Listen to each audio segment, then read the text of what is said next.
Shubor nakaslem jong unongsan hima.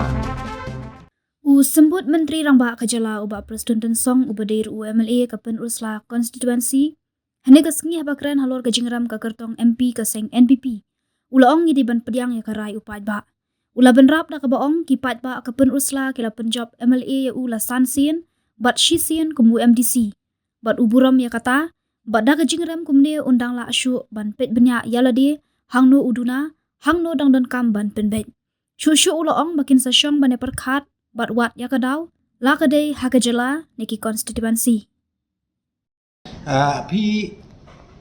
lada rem ru kadau ke doni lada job ru kadau kan don te ia kata ke jing ong jong presiden jong ka PPP nga ngamla ban komen ngamla ban ong namang ngiru lajit do pai ba hakane election kapdang sudep arajara kulai bat ka ba ngakwa ban ong nakaliang jongi ke MDA komen rengkat ka parti NPP ka bangi ngikular rahmat jong ba kalong bangin tresitom ngin syakri hok yaki ba jong kecela kenang bangin yo i ya ka jingkela bat bangin yo iru ya ka jingbit jingbiang ka jela ka jungi hakin ki south dem ki badang sa hapo ka jinglam jo ka parti NPP hakaba ka sorkar ngi aketeng ka MDA government Tapi hakawidei batka penusla konstitusi ngalaom pi benda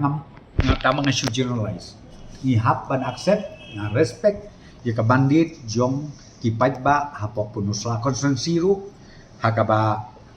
kila penlong MLA yang legit yang mentah kade katem ngabasan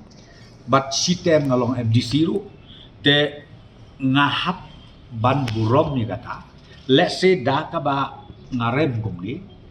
ngan nang la susu ban examine ban le research ban review ya ladi hangno ngaduna hangno ngatam hangno banga dot kamban kampen bahanga susu ya ke ji syakri pal ba jonga ke na kata kadau ko mo pi nang ni